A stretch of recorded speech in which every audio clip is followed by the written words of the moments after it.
वादियों में गोली की आवाज़ गूंजी। किसी ने नहीं सोचा था कि इसकी गूंज भारत के रसोई घरों तक पहुंचेगी। हाल ही में हुए आतंकी हमले में 28 लोगों की जान गई। इसके जवाब में भारत ने अटारी वाघा बॉर्डर को बंद कर दिया। यही वह रास्ता है जिससे अफगानिस्तान से ड्राई फ्रूट्स, बादाम, किशमिश, अंजीर और पिस्ता भारत तक पहुँचते हैं। अब यह रास्ता बंद हो गया है और पाकिस्तान ने भी हर तरह के व्यापार को रोक लगा दी है, तो इन सूखे मेवों का भारत पहुंचना मुश्किल हो गया है।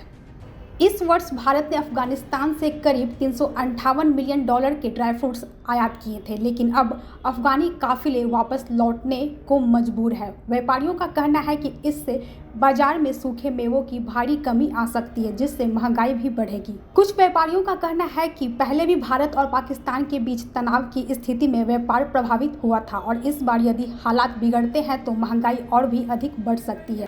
फ़र्क तो पड़ेगा। इससे पहले भी हमारे इंडिया पाकिस्तान में कुछ बात हुई थी तो ट्रांसपोर्टिंग बंद हो गई थी। उसमें छुआड़ा वहाँ आते तो बहुत कम दाम में, अब वो जस्ट 3 गुना दाम हो गया। अब और इस तरह से हो रहा है तो फिर और भी जो भी ड्राई फ्रूट्स आते हैं, इस बार अगर इसी तरह से हालत रहेगा तो ड्राई फ्रूट्स का और भी रेट बहुत ऊँचा हो जाएगा, जिससे आम आदमी को बहुत ज़्यादा तकलीफ होगा। इससे न केवल व्यापारी बल्कि खरीदार भी प्रभावित होंगे।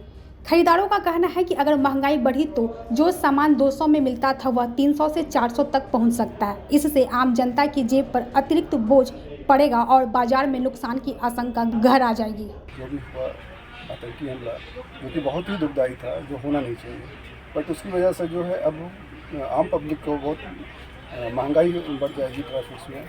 अब जैसे पहले जो हम लेके जाते थे 100-200 में, अब वो 300-400 रुपये हो जाएगा। तो ये तो बहुत ही आम पब्लिक के लिए बहुत नुकसानदायक है। पहलगाम में हुए आतंकी हमले की गोलियों की गूंज आज भी पूरे देश में सुनाई दे रही है। किसी ने सोचा ना था कि इसकी गूंज स्वास्थ्य तक पहुंच सकती है।